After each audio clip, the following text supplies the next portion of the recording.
Hello students, आज आप लोग के सामने क्लास 11 इंग्लिश मीडियम मैथमेटिक्स का लेक्चर 8 लेकर उपस्थित हूँ। आज के इस लेक्चर में हम जो आप लोगों की सीक्वेंस एंड सीरीज़ के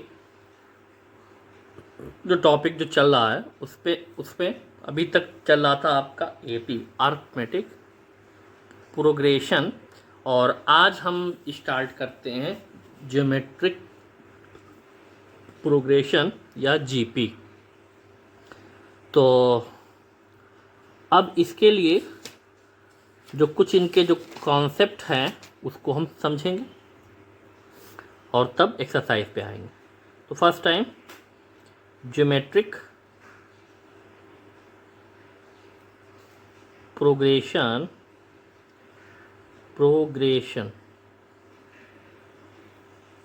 शॉर्ट में इसको हम बोलते हैं जीपी। अब इसका जो कॉन्सेप्ट ये है कि अगर कोई भी एपी, सपोज दैट एक एग्जांपल के तौर पे हम ले जो फर्स्ट जीपी है, तो मान लिया 2, 4, 8, 16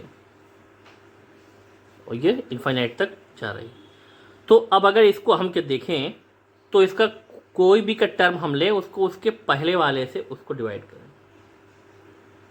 ठीक, कोई भी का टर्म हम ले, जैसे इसको लिए T2/T1 होगा, T3/T2। तो इस कंडीशन में एक कॉमन रेशियो आना चाहिए जो कि हम डिवाइड कर रहे हैं, तो जो रेशियो आना चाहिए वो सेम आना चाहिए। मतलब अगर इसका हम लें, जैसे ये है T2/T1, मतलब 4/2, ये आ गया 2। ठीक, फिर अगर इसको लें तो T3/T2, तो ये 8/4 हो जाएगा, तो ये भी आएगा 2। और ये T4/T3, तो ये 16/8, तो ये भी आ गया 2। इन सब में जो वैल्यू आ रही है वो क्या आ रही है, वो 2 आ रही है। इसी को हम क्या कहते हैं, चूंकि ये सेकंड टर्म और फर्स्ट टर्म का ये क्या है, रेशियो है, तो इसीलिए इनका जो वैल्यू आई है इसको बोलते हैं कॉमन रेशियो। अब कॉमन इसलिए इसको बोलते हैं चूंकि सब में ये सेम होता है इस टर्म में। तो इसके हिसाब से जो कॉमन रेशियो इसका हो गया,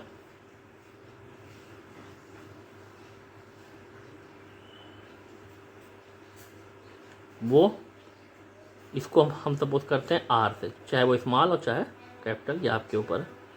और ये क्या है, इसके लिए ये है 2। तो ये चीज़ आप लोग समझ गए होंगे कि अगर कोई भी एक ऐसा सीक्वेंस या प्रोग्रेशन कि उसका कोई भी एक टर्म हम लें उसके पहले वाले से उसको डिवाइड करें, और यही के प्रोसेस कंटिन्यू ईच टर्म के साथ हम अगर करें तो सब में जो रेशियो आना चाहिए वो सेम अगर आ रहा है तो वो जो सीक्वेंस है वो जीपी में होगी। ठीक है, तो अब इसमें फर्स्ट टर्म तो ए मानते हैं, कॉमन रेशियो को हम आर मानते हैं। ठीक है, तो यही ये कंडीशन। अब इसी से जो उसका कॉमन रेशियो, उसका जो फार्मूला बनता है कॉमन रेशियो या सी आर जिसको हम बोलते हैं, उसका जो फार्मूला होगा वो आपका होगा Tn/Tn-1। ठीक, मतलब कोई भी टर्म को उसके पहले वाले से क्या करना है, यहाँ पे डिवाइड करना है। ठीक है, और शॉर्ट में इसको हम क्या लिखते हैं, आर से। ये कॉमन रेशियो इसका, और फर्स्ट टर्म तो ए होगा। तो अब अगर कोई भी के सीक्वेंस अगर है कि जिसका कि फर्स्ट टर्म ए और कॉमन रेशियो उसका क्या है, आर है, तो इन जीपी, तो जीपी में अगर उस सीक्वेंस को हम के लिखेंगे तो फर्स्ट टर्म हो गया ए, सेकंड उसका होगा A R square, A R cube, ये ऐसे ही चलता जाएगा। तो ये इस टाइप से ही जाएगा। ठीक, अगर इस कंडीशन को हम अगर के देखें भाई इसके हिसाब से ये जो हमने के लिखा है, तो इसका जो फर्स्ट टर्म ए है, जब ये ए है तो इसको हमने क्या कहा, फर्स्ट टर्म या T1 आपका ए हो गया। अब ए को अगर हम लिखें तो a into r to the power 0, चूँकि इसमें आर तो था नहीं, अब आर की पावर अगर 0 हो गई तो उसकी वैल्यू हो गई 1, तो ये ए की वैल्यू आ जाएगी। तो इसको हम अब अगर 0 हो गया तो आर इस 0 की जगह 1 माइनस 1 हम लिख सकते हैं, क्योंकि क्या है, फर्स्ट टर्म है 1, तो 1 माइनस 1, ये इस कंडीशन में इसको हमने लिखा। सेकंड जो टर्म है उसको हमने क्या आया है, वो ए आर आया है। ए आर का मतलब इसको a are to the power by ई क्या है, 1 है ना, तो इसको हम a are to the power 2 कहाँ से आया, ये सेकंड टर्म, और 1 जब लेस करेंगे तो ही इतना आएगा, तो ये आ गया। फिर और आगे अगर हम आएंगे T3 में ए आर स्क्वायर हो गया, तो ए आर स्क्वायर का मतलब कि A are to the power by third term minus 1, तो ये ए आर स्क्वायर आ जाएगा। ऐसे ही ये जब अगर चलता जाएगा कंटिन्यू, अगर इसमें नंबर ऑफ के टर्म n है तो Tn जो आपका आएगा, तो Tn की जगह भाई इसमें a तो ऐसे ही रहेगा r टू दी पावर। अब अगर इसको हम देखें, यहाँ पे ये था फर्स्ट टर्म था a, इसको हमने क्या लिखा, a r to the power 1 minus 1, ये जो 1 है ये फर्स्ट टर्म हो गया। इसमें T2 है तो a r to the power 2 minus 1, तो 2 क्या है, सेकंड टर्म मतलब n, ये थर्ड टर्म मतलब n। तो इसका मतलब अगर इसमें n टर्म है तो यहाँ पे n, और उसके बाद जो माइनस 1 है ये सब में है, तो a माइनस 1। तो ये क्या है, Tn क्या आ गया इसका, Tn का मतलब इसका nth टर्म। तो इसी को हम क्या कहते हैं कि जर्नल टर्म या nth टर्म। तो इसी के हिसाब से ये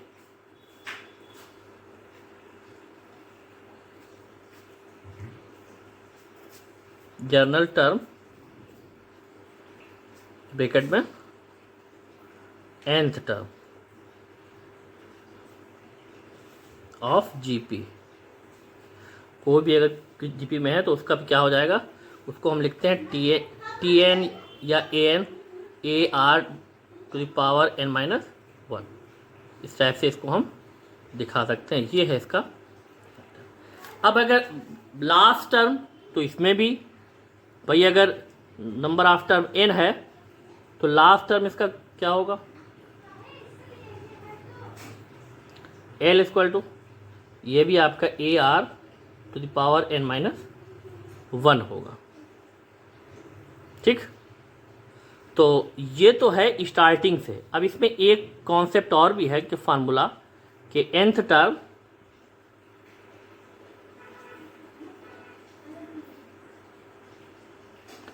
फ्रॉम द एंड, मतलब लास्ट से।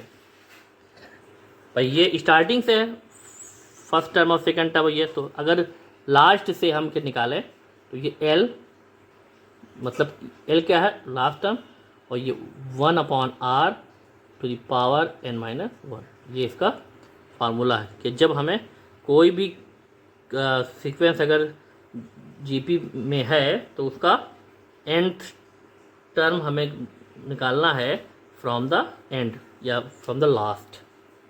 ठीक, तो ये तो है आपका nth टर्म या जनरल टर्म या लास्ट टर्म, कैसे हम उसको निकालेंगे, ये उसका एक फार्मूला।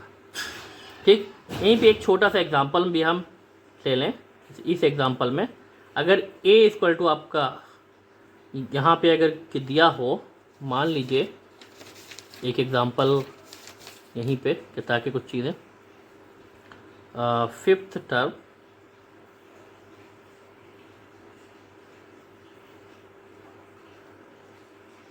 of the sequence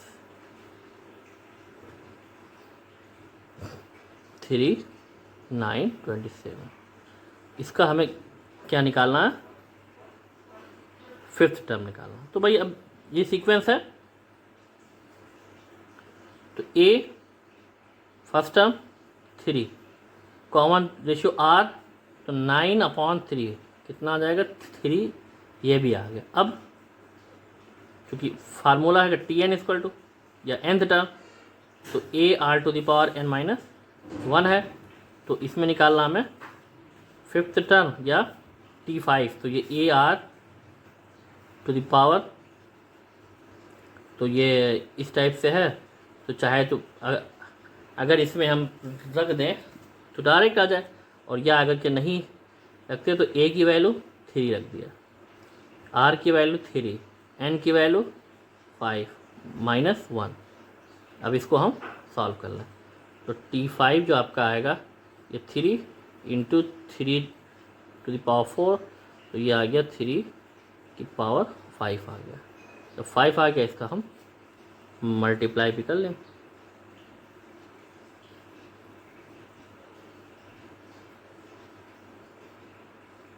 तो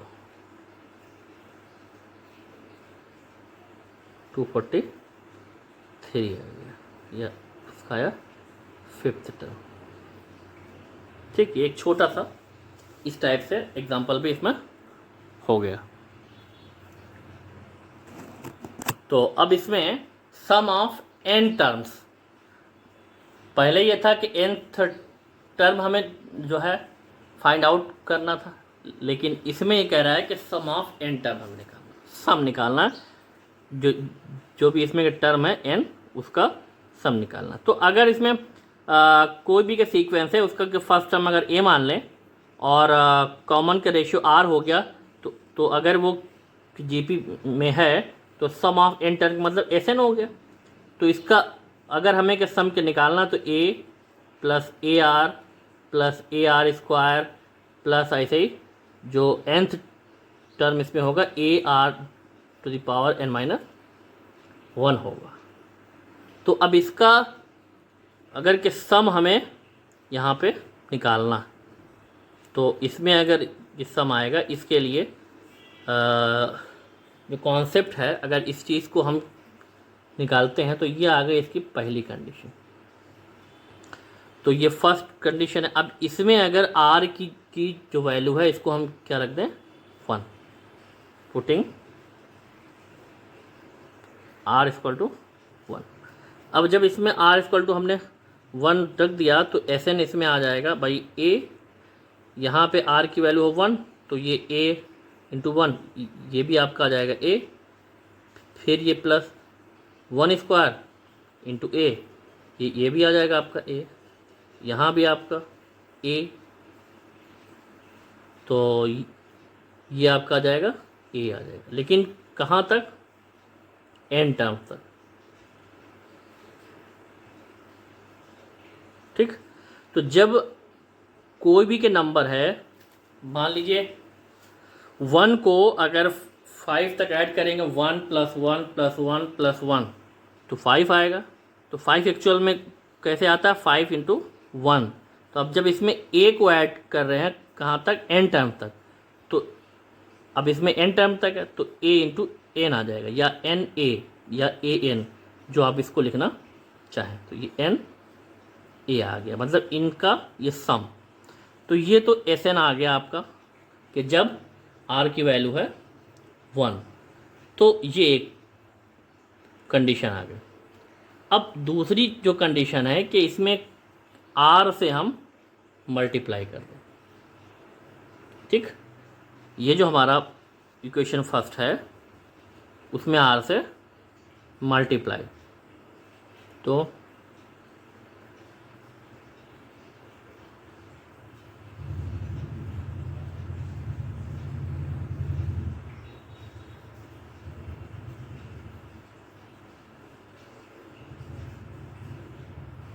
फर्स्ट जो इक्वेशन है उसी में, तो फर्स्ट इक्वेशन आपका इसमें, तो इसमें r × Sn, ये ए आर हो जाएगा, ये ए आर स्क्वायर, ऐसे ही ये इस कंडीशन में आ जाएगा।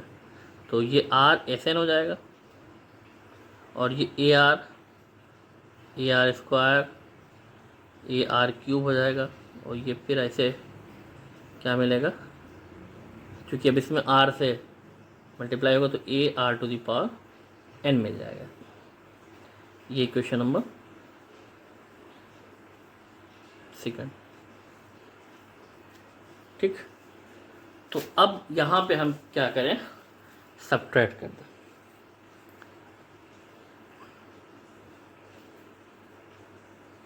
सब्ट्रैक्ट सेकंड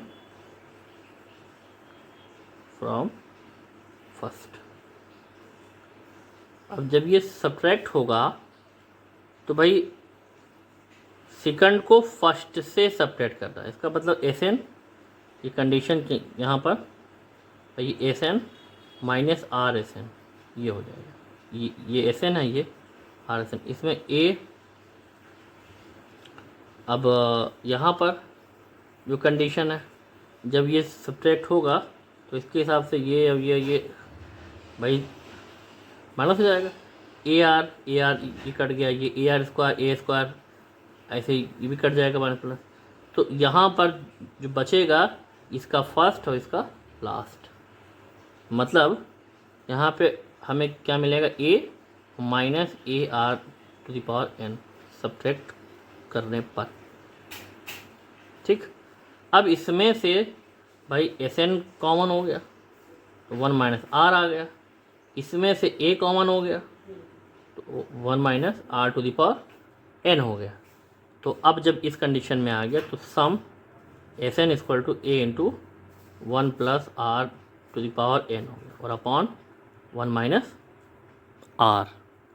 तो ये एक फार्मूला हो गया सम ऑफ एन टर्म। ठीक, लेकिन इस कंडीशन में जो फार्मूला है ये एक तो ये हो गया, ये उस कंडीशन में है कि जब r लेस देन वन, जब r वन से छोटा होगा, और इसी का अगर r की जो वैल्यू है वो क्या होगी, वन से बड़ी होगी अगर r की वैल्यू, तो उस कंडीशन में एस एन इक्वल टू भाई माइनस इसमें ले लेंगे कॉमन, माइनस यहाँ भी तो उसके हिसाब से चेंज हो जाएगा। ए ऐसे ही रहेगा R to the power N minus one upon R minus one.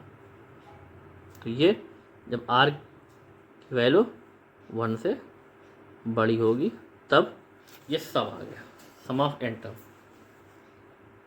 ठीक, और भी इसका ये फार्मूला है सम का निकालने का कि जब लास्ट टर्म आपका क्या दिया हो तो उस कंडीशन में S N equal to A minus L R upon one minus R, और दूसरा है एस एन इक्वल टू के L R minus A upon R minus one, जहाँ पे आर जो है वन के इक्वल नहीं है। ठीक, अब एक इसमें और भी है बस उसके बाद के सम ऑफ इनफाइनाइट टर्म।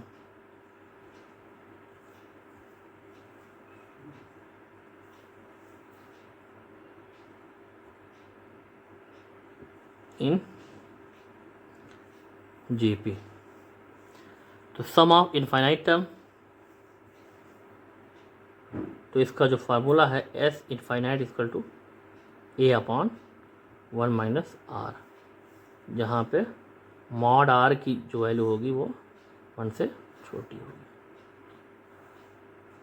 तो ये है कुछ आज के लिए कॉन्सेप्ट, और फिलहाल इतना ही। Thanks for watching.